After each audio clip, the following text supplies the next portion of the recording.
Olá pessoal, tudo bem? Estou aqui esperando o meu amigo Marcos Catalã para a gente conversar um pouquinho sobre a nova lei do superendividamento. Para quem não acompanhou, viu só no noticiário, a lei 14.181. Ela foi publicada no Diário Oficial no dia 1º de julho, tem aí um pouquinho menos de um mês do início da vigência dessa norma. Ainda dúvidas, ainda pessoas tentando entender o que é que essa lei implica, qual vai ser a consequência dela. E a ideia é que a gente bata um papo hoje sobre isso. Eu já vi que o professor Catalã entrou aqui. Marcos, espere para participar que eu te coloco aqui para a gente poder bater um papo e continuar essa conversa aqui fazendo um bate-bola, tá? A ideia é que a gente possa aqui delinear para você por que estudar essa lei. Qual é o impacto dela na vida das pessoas? O professor Catalã está aqui já na sala. Vamos esperar para dar as boas-vindas a ele, para poder a gente começar essa conversa. A ideia é que a gente possa dialogar um pouco. Diga, meu amigo, como é que você está? Tudo bem com você? Boa noite, melhor agora. Que E legal. animado para seguir pensando um tema tão novo e tão importante para o povo brasileiro, né? Eu acho que a gente já tinha tido tantas idas e vindas dos projetos de lei. Quantas vezes a gente já debateu em eventos sobre superendividamento, mas independente do que aconteceu no passado, a lei chega em boa hora. Eu acho que a gente vive um momento de uma crise econômica, além de uma crise sanitária, e o número de pessoas buscando outras formas de trabalhar, tentando se reinventar nessa pandemia, com problemas envolvendo os mais diversos tipos de crédito, cartão de crédito, consignado, crédito direto ao consumidor, financiamento de casa atrasada, de carro. Eu acho que esse é um contexto que, infelizmente, a gente não gostaria que as pessoas estivessem vivendo, meu amigo.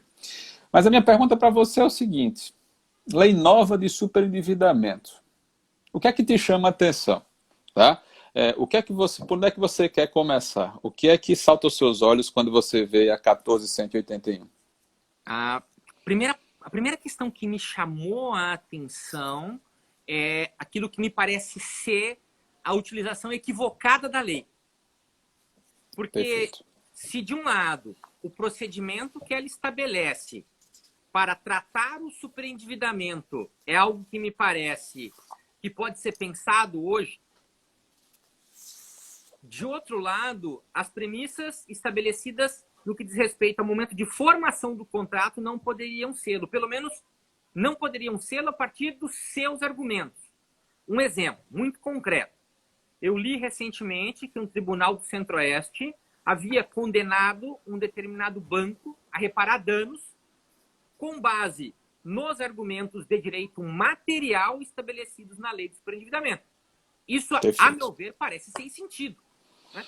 Ou Tudo bem seja, como trabalhar, digo mais uma vez, todo o procedimento, aquilo que equivale a uma assembleia de credores, as a sanções parte para os credores processual. que não se disponham a participar. Quer dizer, essa parte processual, não necessariamente de um processo levado ao judiciário, mas essa parte processual me parece perfeito. Agora, amparar na base da lei a reparação de dano nascida no contexto de uma oferta irresponsável de crédito, a partir de um direito que não vigia, não uma resposta principiológica, me parece algo muito complicado.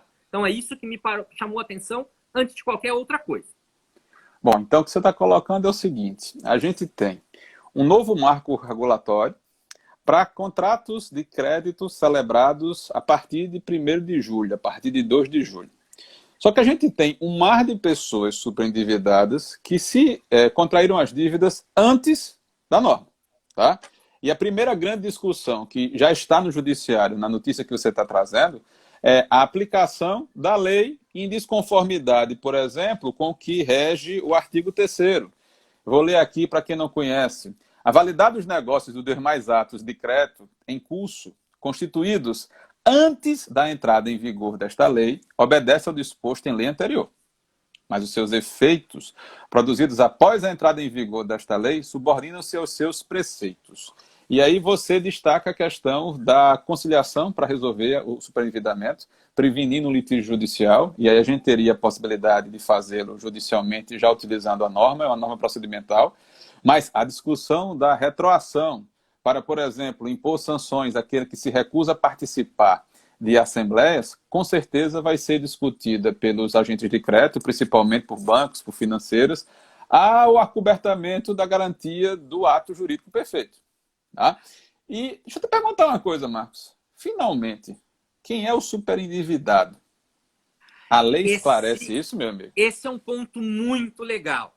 E o que é mais bacana, para alguém que está aqui no Rio Grande do Sul, como é o meu caso, e que acompanhou boa parte dos estudos a respeito deste assunto, conduzidos pela professora Cláudia Lima Marques, né? E por toda a equipe que trabalha com ela. Há trabalhos maravilhosos da Clarissa Costa de Lima, da Karen Bertoncello, do professor André Perim, e todos eles comungam essa mesma ideia. Quem é o superendividado? Essa pergunta é muito legal. Primeiro, é a pessoa humana. A lei é muito clara.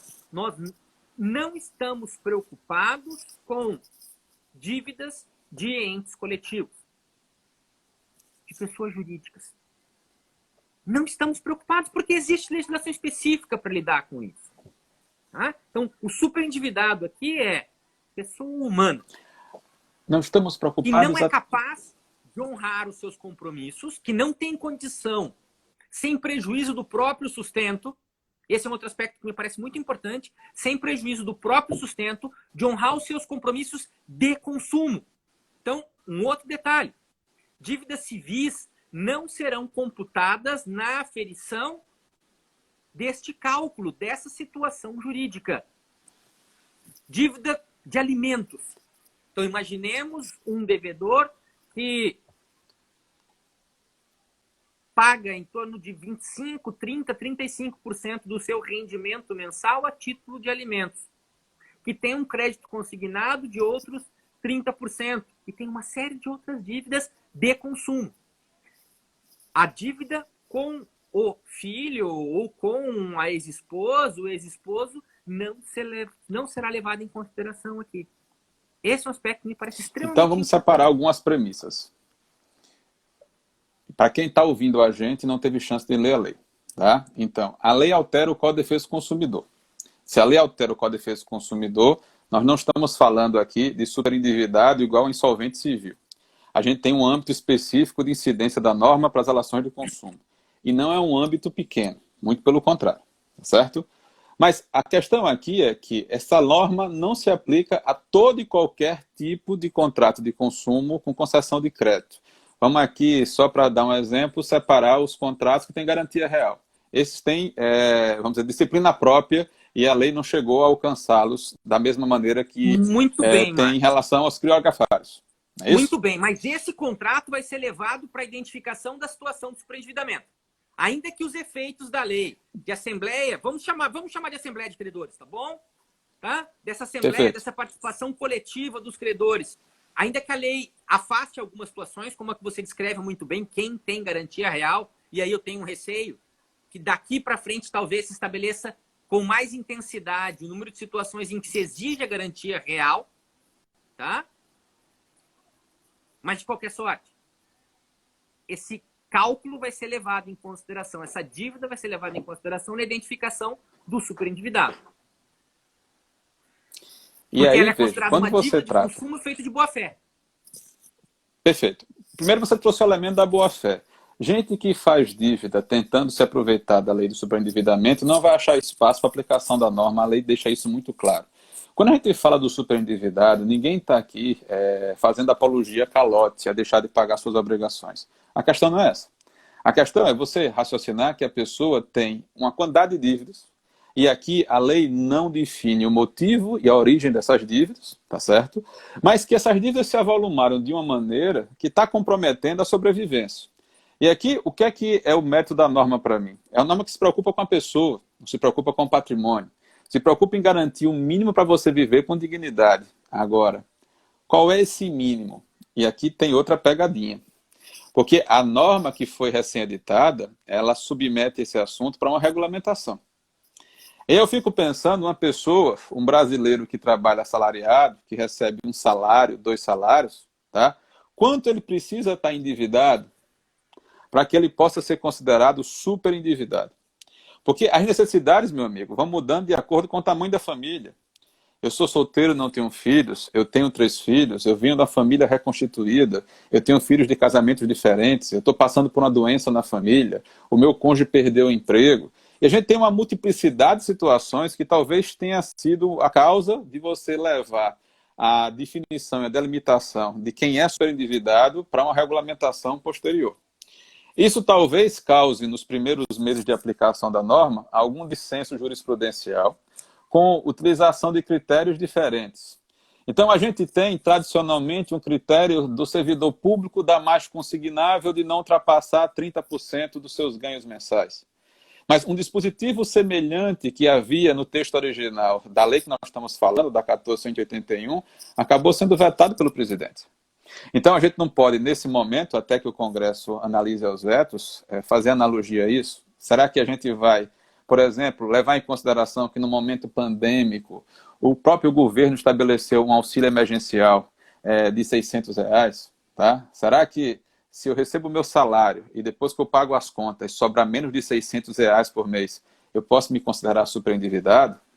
Porque utilizar o critério do auxílio emergencial acaba virando uma faca de dois gumes quando você leva aqui na segunda versão do auxílio, ele foi cortado pela metade. E aí, se ele foi cortado pela metade e a gente tem pessoas que recebem valores distintos a depender se são arrimo de família ou não, se são solteiros ou não, a gente precisa estabelecer com fundamento, de modo objetivo, que critérios a gente vai utilizar para definir o superendividado. Acho que o caminho está traçado. Estou superendividado, não sou superendividado, tá? Então, acho que a gente precisa separar isso, porque o endividado não deve perder a capacidade, tá? E eu acho que a ideia da lei é resgatar essa pessoa de volta para o mercado de consumo. Então, eu não sou superendividado, eu estou superendividado. E quais são os critérios para eu concluir que você está superendividado? Acima de qualquer coisa, para mim, boa fé. E estar superendividado não é buscar perdão gratuito de dívida, não é buscar o calote de dívida. É dizer o seguinte, olha, eu preciso, tal qual acontece com, por exemplo, as pessoas jurídicas, reestruturar os meus débitos. Organizar de uma forma que eu possa continuar sobrevivendo enquanto eu pago essas contas. E aqui a gente tem um bom começo. Agora, veja, nos últimos 10 anos, esse assunto não é estranho ao judiciário e não é estranho aos setores de defensorias públicas, serviços de universidades, escritórios modelos, que costumam atender essas pessoas. O que eu tenho percebido, pelo menos na minha prática em escritórios modelos, é que essas pessoas não têm condições de contratar um advogado privado. Então, acabam recorrendo à assistência judiciária gratuita. Resta saber se aqueles projetos pilotos que haviam em alguns estados, muito bem-sucedidos, vão dar conta da demanda de atender agora todo o universo de pessoas que agora podem, de modo formal, buscar esse auxílio, tá? E se a gente vai ter recursos humanos capacitados para lidar com a fase procedimental da lei. Então, eu acho que a gente está vivendo um momento que a gente tem uma oportunidade de trabalho para quem está chegando no mercado, para quem está buscando um lugar ao sol, para quem já tem clientes no escritório como advogado e o cliente está passando por dificuldades. E aí você chegar e analisar com a possibilidade ou não de você propor ao seu cliente que notifique os credores, que ao espelho do que a lei fala sobre processo de conciliação, que você faça uma assembleia com seus credores, que você reúna eles. Mas eu confesso a você que eu estou curioso, amigo, com a seguinte circunstância. Dívidas contratadas antes de julho, com vencimento posterior a julho, se o judiciário vai admitir a aplicação dessa norma num requisito específico. Qual é que eu acho que é a grande inovação aqui? Não é uma novidade para o sistema, mas é uma inovação para o consumidor pessoa natural. Olha, eu em vez de tratar no ataque, no varejo, com cada credor de uma vez, eu tenho a prerrogativa de chamá-los todos ao mesmo tempo, de expor a minha situação, e aí eu faço como se fosse um leilão ao contrário.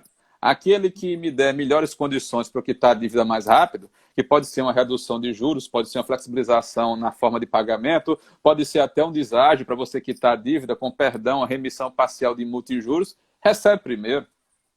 E aqueles que não aceitarem participar desse período de negociação, além de enfrentarem uma demanda judicial, para mim tem a força motriz do incentivo para a negociação.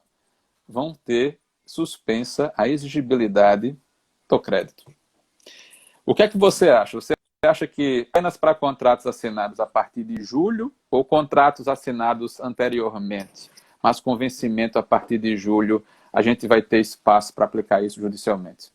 Nossa, Marco, você trouxe 4, 5 questões fantásticas. Começando da última. A minha leitura é, Tá. como esse problema se põe no campo eficacial e tem uma dimensão social importante aí no contexto dessa relação, tá? Ainda que eu use Pianovski, pensando essa dimensão social como contributo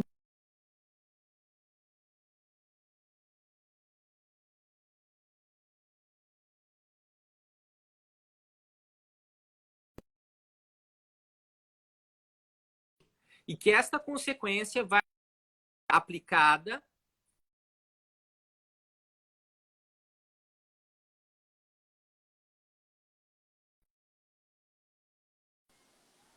que chama os credores. Porque o devedor superendividado está agindo de boa fé.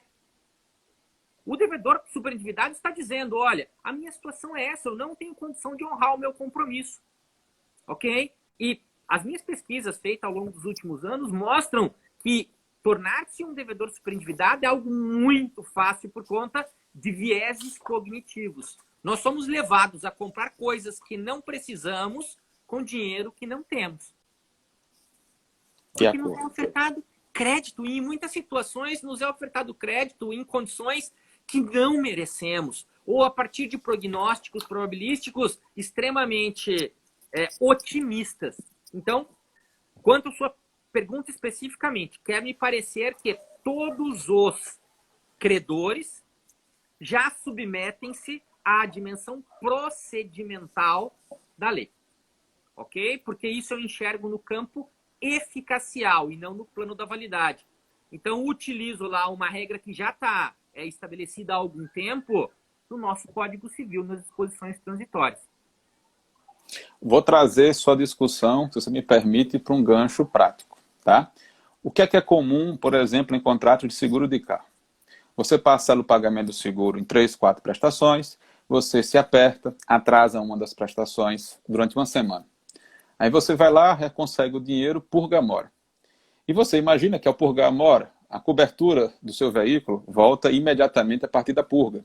Mas acontece que o contrato que você assinou lá atrás diz assim, olha, se você ficou 5 dias inadimplente, depois do pagamento, você vai esperar mais 5 dias sem cobertura para que no 6º dia você possa retomar o direito à indenização no caso de um sinistro. Então é como se fosse um mecanismo para tentar coibir a inadimplência daquele contrato. E aí eu vou fazer aqui um passeio nos primeiros textos da norma para chamar atenção para os amigos que estão assistindo a gente.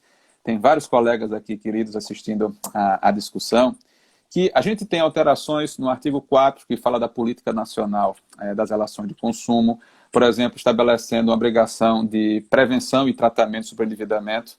Daqui a pouco eu quero discutir com você essa questão preventiva.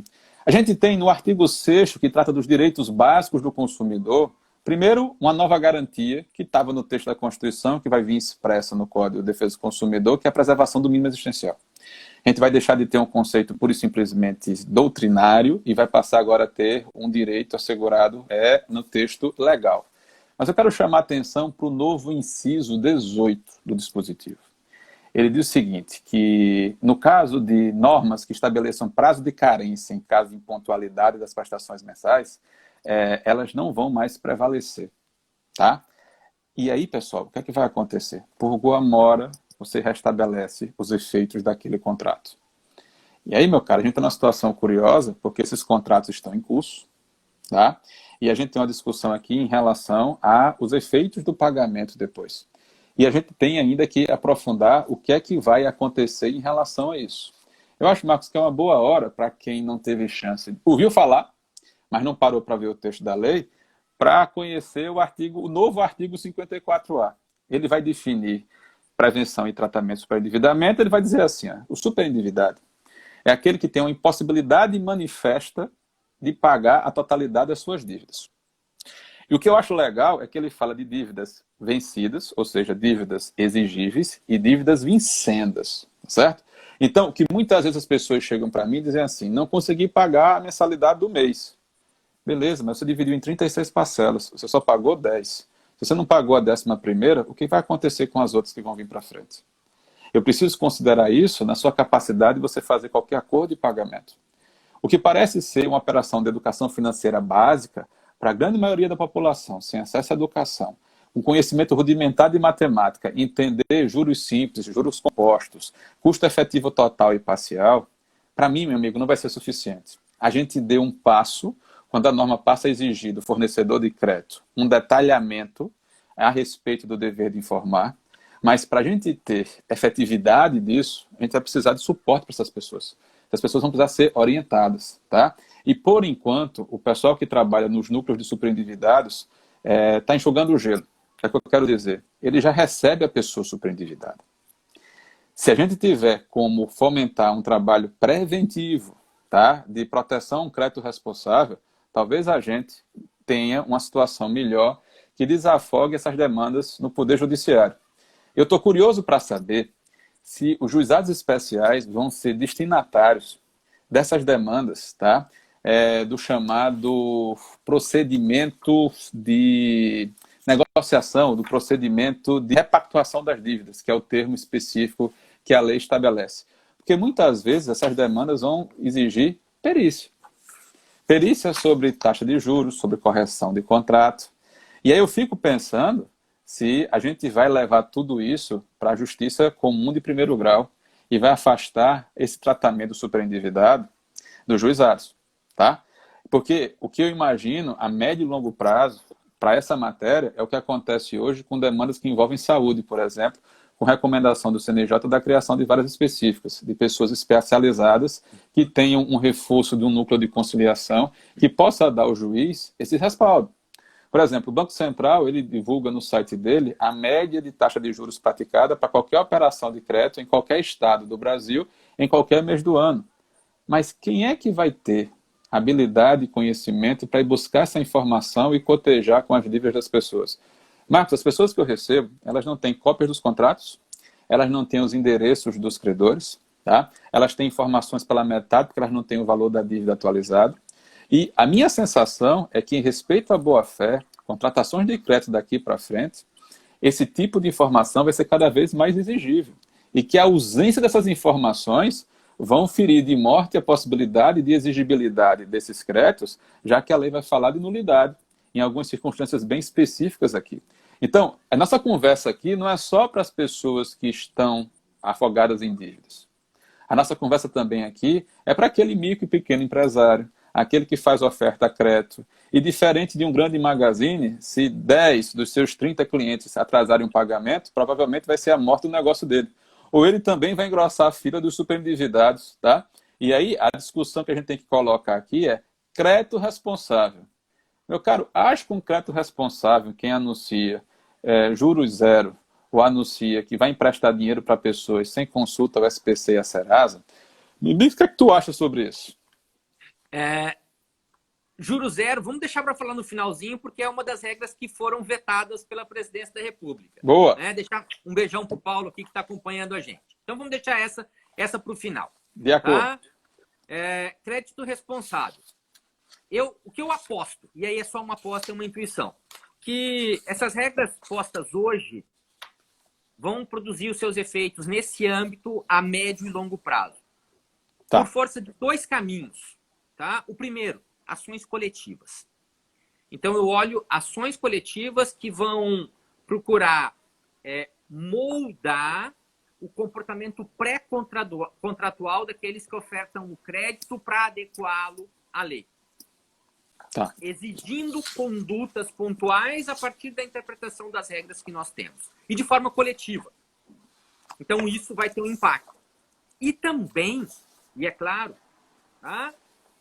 Pessoas que talvez vão se apropriar dessa situação, mas também advogados inteirados, atentos para a lei, propondo demandas de reparação de dano por conta do oferecimento de crédito irresponsável.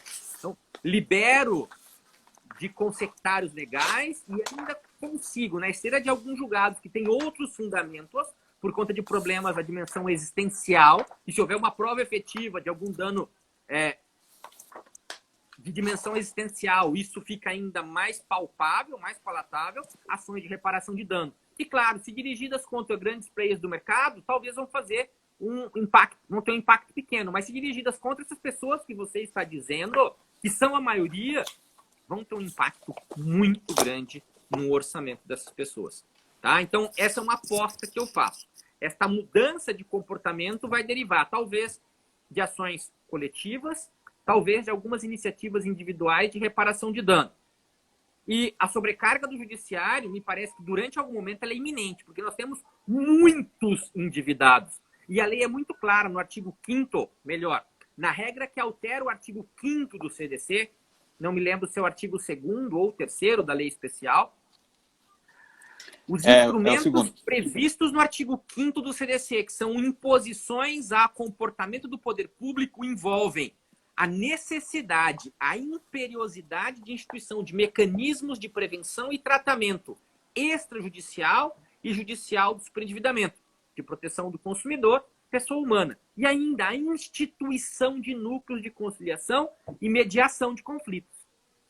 Bom, a intuição que eu tenho aqui é que na esteira do que foi feito com a mediação, vai se aproveitar em parte essa estrutura que me parece estar alastrada por todo o Brasil, ok? Na medida em que o CPC é de 2015, então já houve algum tempo em tese, não é um tema que eu estudo, mas já houve um tempo em tese para estabilizar essa questão de mediação de conflitos de consumo.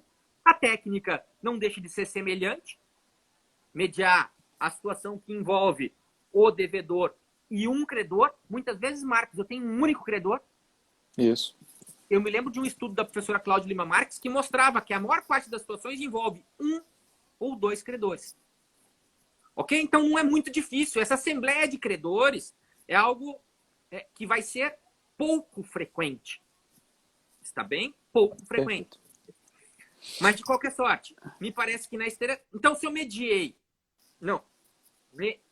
Se medeia uma relação, eu posso fazer isso com 2 ou 3 relações. A técnica é a mesma.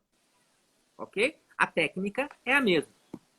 E provavelmente também juizados especiais, quiçá PROCONs. Porque a possibilidade pode se dar também na dimensão extrajudicial. E se os credores estiverem de boa fé, e se o devedor estiver de fato de boa fé, não faz sentido.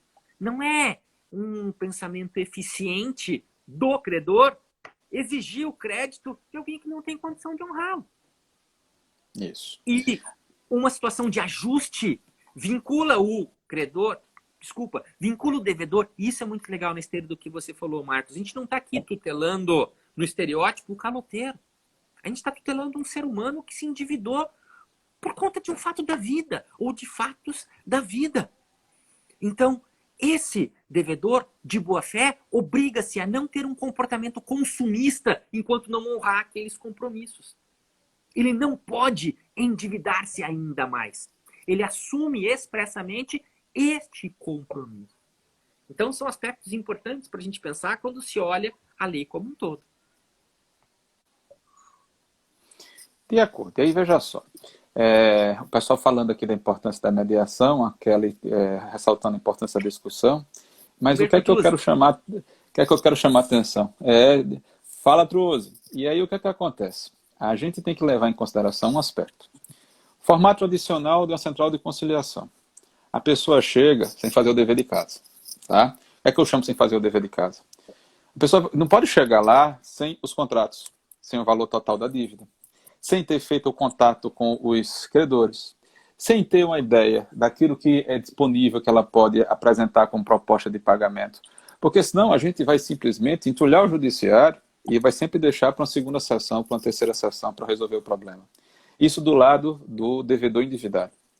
Do lado contrário, meu caro, o que tem acontecido é as pessoas em alguns lugares pegando quem vai passando na rua, oferecendo de 20 a 50 reais para ser preposto. E para isso funcionar, boa-fé pressupõe você superar uma cultura adversarial, você não olhar para o outro como um inimigo a ser derrotado, e você olhar para o outro e raciocinar que precisa trabalhar em conjunto com ele para resolver um problema que é dos dois, que não é só dele. E você falou, fez referência à professora Cláudia Lima Marques, a quem a gente tem que render todas as homenagens, foi o trabalho dela nesses anos todos que permitiu que a gente chegasse aqui hoje, capitaneando tantas outras boas pessoas que trabalharam com isso. O que eu quero chamar a atenção é que ela, em entrevista recente sobre o assunto, chamava a atenção que a projeção de que os resgates dessa camada da população brasileira superendividada pode injetar na economia algo em torno de mais de 200 bilhões de reais. O que a gente tem que entender é que no mundo capitalista, se você está superendividado e negativado, você não tem acesso ao crédito, você não consome. E a lógica que move o sistema é que você consuma. E se você não está podendo consumir, você precisa ser reabilitado para você voltar a consumir. Tá? Então, a questão aqui, pessoal, também tem um fundo econômico importante. Tá? Quer comentar? Sem dúvida, sem dúvida. A questão do preposto me chamou bastante a atenção, mas a lei se preocupa com isso, quando ela dispõe expressamente que o não comparecimento de qualquer credor, dentre aqueles que precisam estar presentes nessa audiência, ou de um procurador que não tenha plenos poderes para transigir, implica na suspensão da exigibilidade do crédito.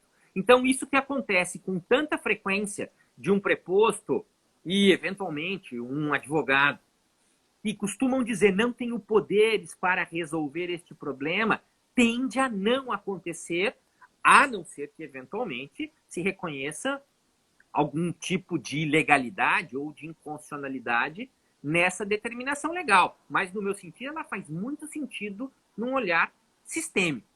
Então, de acordo. Compareça tendo poderes para transigir, para celebrar o acordo com o devedor, que pode se estender por até 5 anos.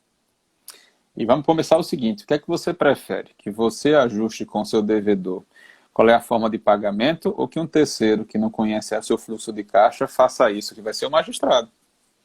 Tá? E mais, quanto tempo, considerando o judiciário atual, vai demorar para esse plano de pagamento ser julgado, ser aprovado? Enquanto isso, o credor não vai reaver o dinheiro dele. Certo?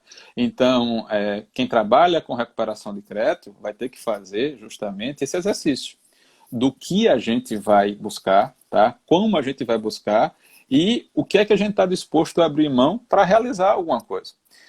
São pontos que são essenciais para a gente conversar. Meu caro, a gente combinou de conversar, a gente não tinha avisado o pessoal que a gente ia entrar aqui ao vivo. A ideia era que a gente pudesse dialogar e tornar isso público para incentivar outras pessoas a pensarem sobre o assunto.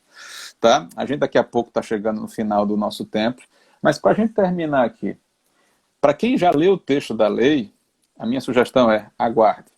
A gente tem alguns dispositivos vetados e o que a gente espera é que os nossos congressistas, levando em consideração o espírito dessa norma, a necessidade de proteção, de garantia do mínimo existencial, pondere as razões do veto, tá? E, se possível, derrubem esses vetos, para que a gente tenha, pelo menos, o texto da lei na sua versão original, tá? Porque a gente tem aqui alguns pontos nos vetos que eu acho super importantes. Vou destacar um, se você quiser destacar mais algum, amigo, mas o que me chama a atenção é a questão do limite de que você vai destinar dos seus rendimentos mensais para o pagamento das dívidas, tá? Preenchidos todos os requisitos da norma, a gente pode chegar a, no máximo, 35%. E quem está me ouvindo dizendo assim, oxe, que estranho, hoje já não é 30%, a diferença é tão pouca. Não, veja bem. O que acontece é que as pessoas fazem uma operação de crédito, com crédito consignado, aí destinam 30% dos seus rendimentos para isso, sem prejuízo de múltiplas operações com outros títulos, por exemplo, cheque especial, por exemplo, CDC, que compromete ainda mais da sua renda. Tem pessoas, pessoal, que recebem um salário no dia e no outro dia tem menos de 10% do salário disponível para si na conta do banco e ainda tem 29 dias do mês pela frente para poder honrar suas dívidas, porque as pessoas que estão na situação de mais fragilidade acabam aceitando condições contratuais que impõem o débito em conta para pagamento das parcelas do contrato. E o que acaba acontecendo é que, entre pagar a energia elétrica para não ficar sem energia em casa, ou pagar o valor do aluguel para ter onde dormir, as pessoas não têm essa escolha. Porque o dinheiro já fica destinado para aquela operação de crédito direto ao consumidor, que muitas vezes, Marco, é feito no caixa eletrônico. Automaticamente, antes de você ver o seu saldo, Para quem não entendeu, você vai lá na maquininha ou no seu aplicativo do banco e você abre o aplicativo, o algoritmo do banco já viu que você está no vermelho e ele já abre para você a oferta de crédito. E aí veja, não tem ninguém olhando, é só você e o seu celular, é só você e a máquina do banco, é só você clicar aqui que o dinheiro cai na sua conta e magicamente seus problemas estão resolvidos, sem acesso às condições do contrato, que muitas vezes nem com determinação judicial são apresentados em juízo. Então a gente precisa, tá, levar tudo isso em consideração. As razões do veto não me parecem razoáveis para você vetar algo que, na prática cotidiana, já vinha acontecendo de modo consolidado em relação aos servidores públicos. O que a gente tem aqui, basicamente, é uma ampliação disso para a população em geral, para o mercado de consumo original. Não sei se você quer comentar mais algum outro dispositivo vetado aqui para os colegas que estão ouvindo a gente, meu caro. A questão do juro zero. E falar para a Aline, que trouxe ponderações ótimas, e deixar um abraço também para um amigo de infância que nos escuta, doutor André Franco, lá da minha querida Paranavaí, no interior do Paraná. Veja, Marcos, a questão de juro zero, não existe juro zero. A equação econômica não aceita essa possibilidade. Então, a proibição de oferta informando juro zero na regra original gestada tem muito sentido, porque ela visa evitar publicidade enganosa. É como, pensando numa situação similar, em algum momento prevaleceu no STJ a aceitação de oferta de cerveja com zero álcool quando a cerveja não pode ter zero álcool. Ela tem uma quantidade pequenina. É publicidade enganosa.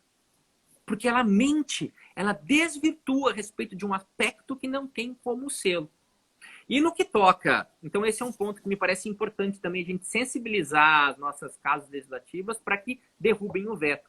E um outro ponto, em sede hermenêutica, mínimo existencial é uma noção que tem sido bem construída pela literatura jurídica.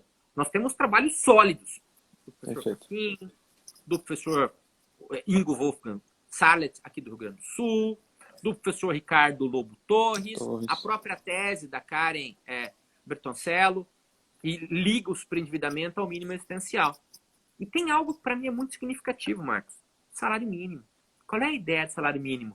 O mínimo que uma pessoa precisa para viver com dignidade.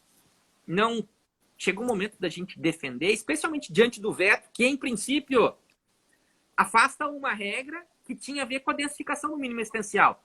Entende-se mínimo existencial 65% do rendimento de alguém. O que tem um problema, essa generalização. Porque há pessoas que ganham um salário mínimo, há pessoas que ganham 10, e há pessoas que, como esse amigo de infância que está aqui, o doutor André, ganham pelo menos 100 salários por mês. Então, em termos percentuais, é diferente você reservar isso ou aquilo. Então, talvez uma solução hermenêutica interessante para essa questão é trabalharmos com o salário mínimo. Mas, enfim, isso é só um devaneio teórico, né, para talvez inspirar a produção de alguns textos aí no futuro. Soluções práticas. Vamos trabalhar com um percentual do salário da pessoa. Eu acho que dia 2 de julho inaugurou um novo capítulo na história do endividamento no Brasil, tá? Focado na prevenção, não só no tratamento, tá? Focado em tentar reduzir essa disparidade, essa vulnerabilidade daquele que busca serviços de crédito no Brasil. A gente ainda tem um caminho para melhor definir a insolvência civil. A gente ainda está aqui restrito ao Código de Defesa do Consumidor. Mas a gente tem que começar de algum lugar, certo? Para o pessoal que está assistindo a gente, essas lives são legais, a gente encontra um monte de colegas aqui. Marcos, repete o título da última indicação bibliográfica que linka superendividamento com mínimo existencial. Da Karen Bertoncello. Perfeito. E aí, o que é que acontece? Mas a plataforma tem limites. A gente daqui a pouco está estourando o tempo dela. Para aqueles que estão aqui acompanhando a gente ao vivo, para quem vai ver essa gravação, na quarta-feira dessa semana, depois de amanhã, a gente vai tentar fazer isso de um modo mais tranquilo, de um modo mais calmo, com mais tempo, tá? Num ambiente controlado lá do Zoom. Se vocês quiserem mais informação sobre esse outro evento, eu coloquei agora o link na bio do meu perfil. Você consegue encontrar lá informações sobre esse evento. E a gente vai continuar esse diálogo. A gente vai aparecer aqui outras vezes, a gente vai tentar escolher temas controversos, temas de aplicação prática, temas de impacto social relevante, para a gente trocar uma ideia, para a gente debater aqui. E para terminar, meu amigo, se alguém está ouvindo a gente ou vai assistir essa gravação depois e está nessa situação, está super endividado, o que é que você diz para essa pessoa? Procura um profissional. Pode ser PROCON. Ligue no PROCON e verifique se o PROCON já está ofertando o tratamento extrajudicial para o superendividamento. Ligue na defensoria, porque no outro ponto que você tocou que é fundamental, enquanto regra vão ser pessoas mais carentes, pertencentes aos estratos economicamente mais frágeis da sociedade e que logo, em princípio, não vão ter condições de contratar um advogado com conhecimento e tempo para atendê-lo. Um escritório privado. Ligue num escritório modelo da universidade, eu conheço alguns que funcionam extremamente bem. Mas, acima de tudo, tenha iniciativa. Porque a dívida, para além da dívida, muitas vezes afeta a pessoa. E no limite, saudando aqui o professor Pedro Marcos Barbosa, outro querido amigo, culto és tu, meu amigo. No limite, as pessoas tiram as próprias vidas quando não conseguem honrar seus compromissos. O superendividamento é uma das causas de suicídio. É uma das causas de quadros de depressão profunda. E agora, nós precisamos celebrar, porque nós temos um instrumento, certamente não é panaceia para solucionar todos os males, mas que certamente, à luz daquilo que existia até então, vai ajudar muito a lidar com situações de superendividamento. Então, tenha iniciativa e entre em contato com o PROCON, com o escritório da faculdade da cidade em que você mora, com a Defensoria Pública e também, em paralelo, tente falar com os seus credores. Junte os documentos. Já comece esse passo a passo. Questões práticas. Eu sou o devedor. Tá bom, mas de quando? Até quando? Porque, em regra, a gente não sabe. Perfeito, meu amigo. Eu acho que foi uma excelente reflexão. E foi aqui um aquecimento para a nossa conversa na quarta-feira. Obrigado pela parceria, pela disponibilidade. A todo mundo que assistiu a gente. Obrigado pelas contribuições, excelentes contribuições aqui nos comentários, tá? E eu te vejo na quarta-feira, no nosso curso lá sobre superendividamento. E em breve aqui com outras lives com temas polêmicos para a gente continuar discutindo. Vou desejar boa noite a todo mundo e a gente vai ficando por aqui. Até mais, pessoal. Até mais, Marcos. Boa noite, pessoal. Até quarta-feira. A gente vai seguir falando de questões também com mais tempo, com mais calma, bem pragmáticas a respeito de procedimento, falar um pouco mais da lei, enfim, que vocês possam estar junto com a gente, tá bom? Um abraço, Gustavo. Até mais.